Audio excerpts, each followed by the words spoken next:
कि अलग अलग मोर्चों पर भारत को तैयार रहना होगा। संजीव श्रीवास्तव जी, चूंकि पड़ोसी देश है बांग्लादेश और बांग्लादेश में हालात बिगड़ेंगे तो भारत पर भी तो इसका असर होगा। किस तरीके से इस असर को आप देख रहे हैं? देखिए रचना जी, जैसा कि सोधी साहब ने बिल्कुल इंसाइटफुली बताया कि बांग्लादेश के फ्रंट पर हमें और अधिक अपनी जो सतर्कता है, सावधानियां हैं और अपनी जो तैयारियां हैं किसी भी तरीके की साजिश का एक मुंहतोड़ जवाब देने के लिए वो सब कुछ करके लगातार रखनी होगी। लगातार अपना जो पैनी नजर सारी स्थितियों पर बनाए रखनी होगी।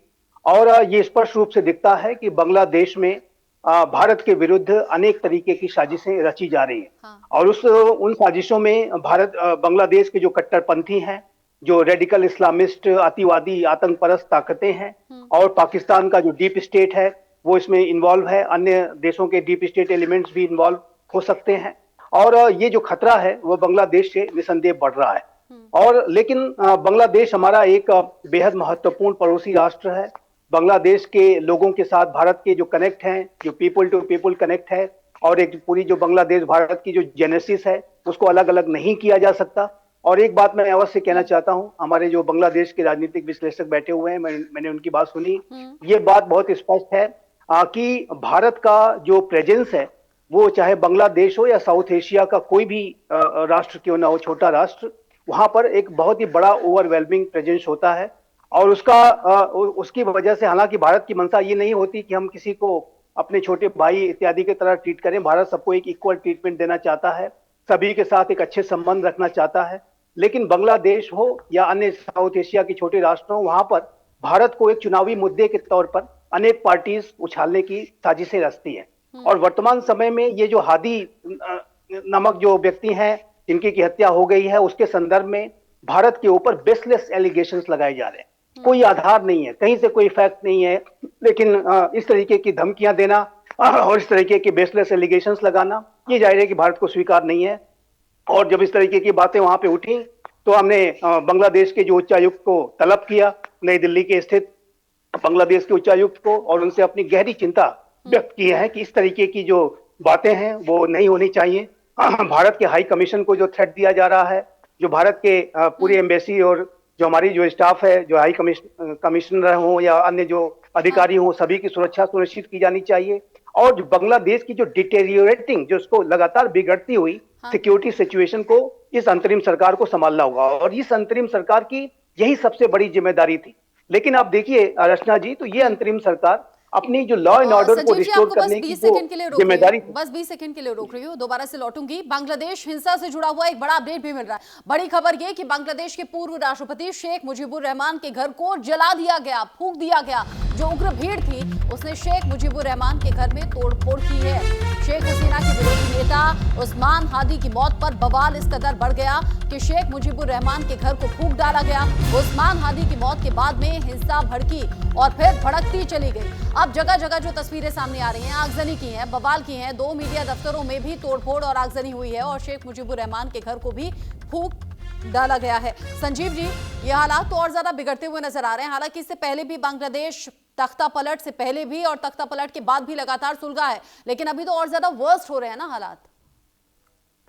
देखिए, जैसे कि मैं कह रहा था कि वहां पर अनेक ऐसे एलिमेंट्स हैं जो कि भारत के विरुद्ध साजिशें रच रहे हैं और भारत का प्रिटेक्स्ट लेकर के, और जाहिर है कि इस आधार पर वो अनेक तरीके की हिंसा इत्यादि करके, वो संभव है कि जो बांग्लादेश का जो वर्तमान का एस्टेब्लिशमेंट है या वहां का जो अपना डीप स्टेट है, वो इस पूरे इलेक्शंस को और अधिक टालने की भी साजिश के तहत ये किया जा सकता है। अभी फरवरी में इलेक्शन है, लेकिन ये प्रिटेक्स्ट दिया जाएगा कि अरे ये तो लॉ एंड ऑर्डर फिर से बिगड़ गया, अरे ये तो शांति भंग हो गई, ऐसे में इलेक्शंस कैसे कराए जाएं। तो फिर वो 6 महीने 1 साल के लिए आगे बढ़ जाएगी अंतरिम सरकार।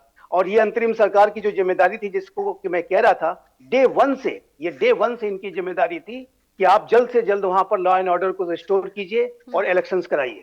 ये जिम्मेदारी पूरी करने के अलावा शेष सारा काम उसने जो सरकार ने किया है, चाहे वो पाकिस्तान के साथ संबंधों को बनाने की बात हो, यहाँ के साथ संबंधों को बनाने की बात हो, ये गैर गवर्नमेंट का कार्य नहीं होता कि आप विदेश नीति, रक्षा नीति पे जाकर के इतने बड़े निर्णय लें विदाउट पीपुल्स मैंडेट। आपका पहले कार्य ये था कि आप वहां पर एक लॉ एंड ऑर्डर को जल्दी से जल्दी रिस्टोर करें, जो अराजकता है उसको, लेकिन उसको दूर रिस्टोर करने की बजाय हमने ये भी देखा हाँ। अल कायदा के आतंकियों को जेलों से छोड़ दिया गया। 11 12 साल तक बंद जो आतंकी थे उनको जेलों से छोड़ दिया गया। कट्टरपंथियों के ऊपर लचर रवैया अपनाया गया और सारा जो प्रकोप है इस सारा जो कोप भाजन, सारा जो गुस्सा इस सरकार ने आवामी लीग और उनके समर्थकों पर उतारा है, एकदम उनके ऊपर ठीक आप कह सख्तियां रहे हैं। बहुत मतलब वो सख्त कर दी गई। बदले की तो कार्रवाई ये ठीक तौर पर नजर आती है, खूंखार कैदियों तो को छोड़ दिया जाना, ऐसे में एसआई से ये नजदीकी। जी जी बोलिए। ऐसे में ये जो पक्षपातपूर्ण जो तरीका है सरकार का, हाँ। ऐसे में तो हाँ फ्री एंड फेयर इलेक्शंस कैसे होंगे? और ऐसे में जाहिर है कि ये सरकार फिर से ये कहेगी कि अब अराजकता फैल गई है, हाँ। अब तो हम इलेक्शंस हो नहीं सकते ऐसे में फ्री फेयर। तो उसके बाद यूनुस साहब जो है 1 साल के लिए और अभी आगे बढ़ा लेंगे ये पूरा, तो इस तरीके ऐसा की लग भी संभावना रहा भी था हो कि कुर्सी सकती छोड़ने के लिए तैयार नहीं है और इसीलिए इलेक्शन को लेकर जो क्लैरिटी है वो आ नहीं रही थी। फिलहाल जो तस्वीरें हम दिखा रहे हैं दर्शकों को वो लाइव तस्वीरें हैं, बांग्लादेश के ढाका से ये तस्वीरें सामने आई हैं। बड़ी संख्या में लोग सड़कों पर आ गए हैं। बीती रात जिस तरीके से आगजनी हुई है, तोड़फोड़ हुई है, उसके बाद बड़ी संख्या में ये प्रदर्शनकारी सड़कों पर आ गए हैं। ये वो समर्थक हैं जो कि उस्मान हादी की मौत के बाद बवाल काटे हुए हैं, नारेबाजी हो रही है और ये जो गुस्सा है वो अब सड़कों तक आ चुका है। मुस्तफा अहमद मुर्शी जी, ये जो तस्वीरें अगर आप देख रहे हैं, जो दर्शक हमारे साथ जुड़े हुए हैं उनके लिए जरा बताइएगा, जिस तरीके से उस्मान हादी को गोली मार दी गई, अब तो मौत भी हो गई है, समर्थक कितने की संख्या में हो सकते हैं? वो जो जन सैलाब है वो कितने की संख्या में अब सड़कों पर उमड़ता हुआ नजर आ सकता है? और हालात अगर इसी तरीके से रहे तो मोहम्मद यूनुस को करना क्या चाहिए?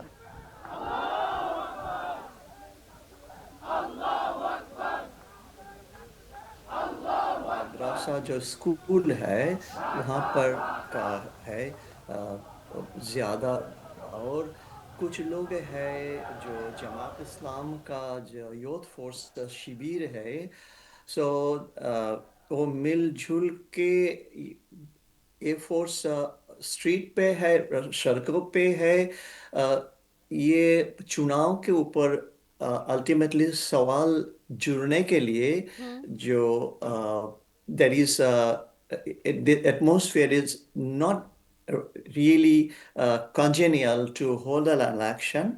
And हम लोग जो एनालिस्ट है और प्रोग्रेसिव थॉट्स का है, हमारा सोच ये है कि जो some force है enjoying state power, चुनाव election without election or without being elected, they want to enjoy state power. They want to continue this enjoying state power, and that's mostly the Jamaat Islam. And they are basically now deeply connected with the Pakistan rulers. Sort of that these Bangladesh now again are kind of, they are imaginary East Pakistan is kind of, another force or another wing of the present Pakistan against India. So this is how they want to operate without election. If there is election, if the चुनाव होगा तो कोई ना कोई तो result आएगा ना। BNP, let's say if BNP even comes to the state power, still they will not be that aggressive against India. They have to maintain some sort of, of foreign policy ठीक है, यानी आप regulation. कह रहे हैं कि That's चुनावों so को ये प्रभावित short. करने जैसा भी है और मोहम्मद यूनुस के हाथ से बात निकल चुकी